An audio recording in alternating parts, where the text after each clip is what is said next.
Hello everyone, a very warm welcome to you all. This is our second part of the procedure of shifting of registered office with the second mode of relocating, that is shifting outside the local limit of the existing place but in the same state under the same ROC.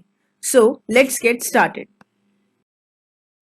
As we have already discussed in our previous video regarding the registered office, like what is registered office and the modes of shifting of the registered office. If you have not seen that video, you can find the link in the description box.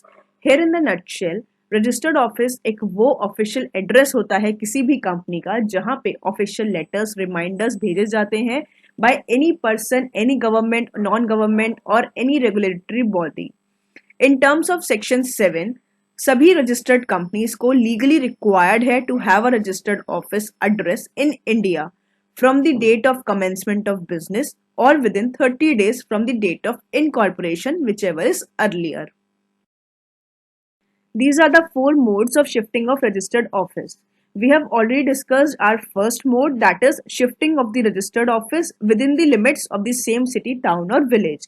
In this video, we will be discussing our second mode, that is shifting outside the local limits of the existing place but in the same state and under the same ROC. So, first step बिल्कुल same रहेगी, that is convening the board meeting of directors. Board meeting call करने के लिए आपको notice issue करना पड़ेगा to all the board of directors at least 7 days prior the date of board meeting.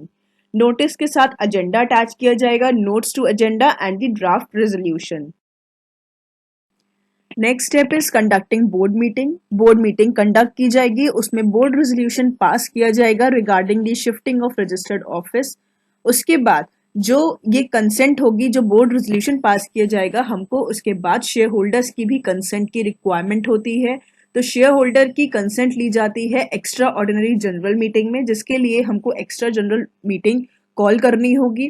तो इस बोर्ड मीटिंग में हम date, time and venue decide करेंगे for the extraordinary general meeting और फिर उसके लिए एक नोटिस ड्राफ्ट किया जाएगा, अप्रूवल लिया जाएगा of notice of EGM from the board of directors और फिर इस नोटिस को इश्यू किया जाएगा to all the directors, members and the auditors of the company at least 21 days before the date of EGM.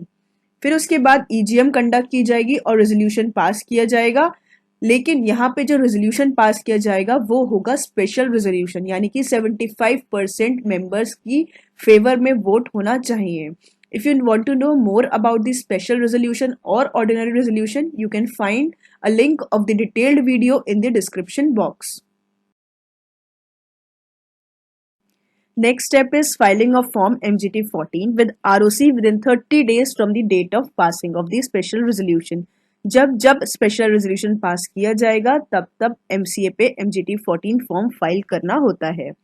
MGT14 form file के बाद हमको file करना है form INC22 with ROC within 30 days from the date of shifting of registered office. और जो date होगी shifting of registered office वो मानी जाती है passing of the special resolution की डेट. तो यहाँ पे भी with in 30 days of the passing of the special resolution आपको INC22 फॉर्म फाइल करना है अलॉन्ग विद द अटैचमेंट्स. कौन कौन सी अटैचमेंट्स लगाई जाएंगी? True copy of the special resolution along with the explanatory statement, notice of EGM along with the explanatory statement, proof of registered office address like utility bill not older than 2 months and NOC की company को authorized है कि वो इस address को use कर सकते हैं as their registered office of the company.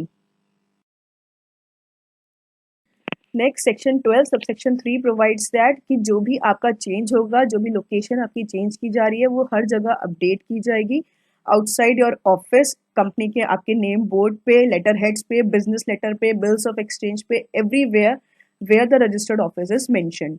आपका जब MGT14 और INC22 का अप्रूवल आ जाएगा तब रजिस्ट्रार अपने रिकॉर्ड्स में अपडेट कर देते हैं कि आपका जो ऑफिस है उसका एड्रेस चेंज किया गया है. Thank you so much. In the next video, we will be discussing our third mode of shifting of registered office, that is within the same state but different ROC. So stay connected and keep learning.